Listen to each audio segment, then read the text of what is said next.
사랑하는 성화 유튜브 가족 여러분, 주 안에서 평안하시기를 기원합니다. 오늘은 나오라 돌아서라 라고 하는 주제로 함께 말씀을 생각해 보려고 합니다. 최근에 세계적으로 일어나는 사건과 사고를 바라보면서 어떤 분이 표현하기를 마치 지구의 종말을 보는 것과 같았습니다 라고 말을 하고요. 또 많은 산불로 인해서 통제불능이 되어버리고 그 산불이 계속 타는 광경을 보면서 하는 말이 마치 지옥을 보는 것과 같았습니다 라고 표현을 했습니다. 저도 공감을 했습니다. 그러나 이 모든 일들이 우연히 일어난 것은 결단코 아닙니다.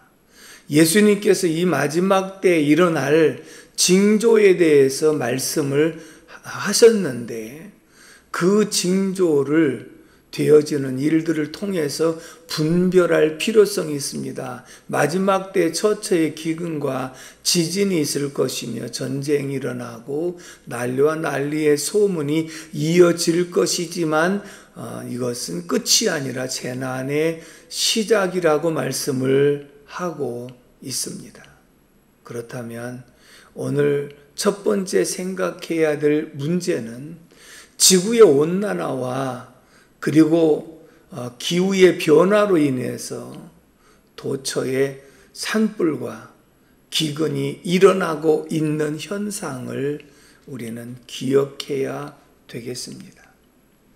그동안도 산불이 많이 일어나서 대표적으로 크게 산불이 일어난 곳은 미국이고 호주이고 캐나다이고 또 하와이, 브라질, 그리고 전에는 러시아, 그리스, 포르투갈 이런 나라들이었습니다. 그런데 이런 나라들에서 일어난 산불로 수많은 인명피해와 수많은 주택이 전소가 되어지고 수많은 이재민을 냈습니다. 그러면서 산불로 태운 면적이 우리나라 남한의 42배를 다 불에 태우고 말았습니다. 요한계시록 8장 7절의 말씀을 보면 첫째 천사가 나팔을 부니 피 섞인 우박과 불이 나와서 땅에 쏟아짐에 땅의 3분의 1이 타버리고 수목의 3분의 1도 타버리고 각종 푸른 풀도 타버렸더라. 마지막 일어날 7 나팔 재앙에 이런 현상이 일어날 것을 말씀하고 있거든요. 지금은 이것이 하나의 전초전으로 되어진 일이라 그렇게 생각할 수가 있습니다.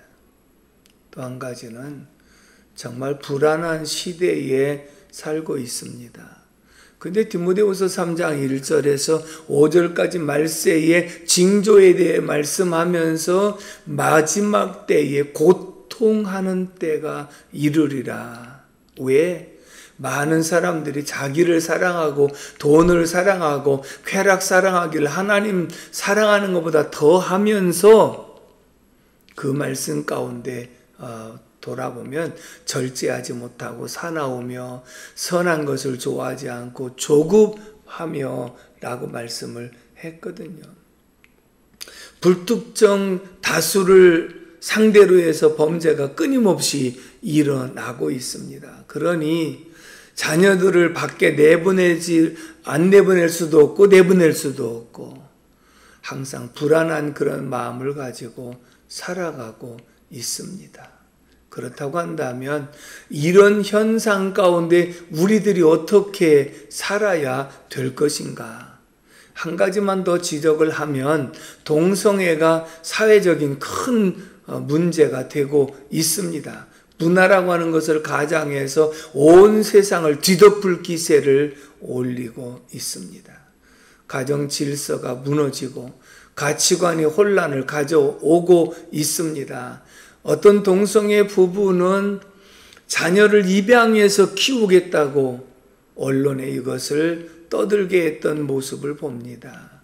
여러분, 그 어린 아이는 아무것도 모르는 채 누가 엄마인지 누가 아빠인지 분간할 수가 없으며 결국은 동성애자의 부부가 동성애자를 만들어 낸다는 것입니다.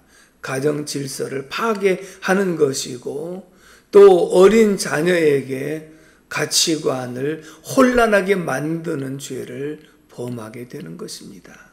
그러므로 오늘 이렇게 말씀합니다.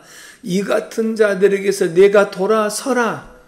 요한계시록 18장 4절에 내 백성아 거기서 나와 그의 죄에 참여하지 말라. 그러므로 오늘 나오라, 돌아서라 라고 하는 말씀을 생각하고 구별되게 살아가는 저와 여러분들이 되기를 주님의 이름으로 축복합니다. 감사합니다. 할렐루야.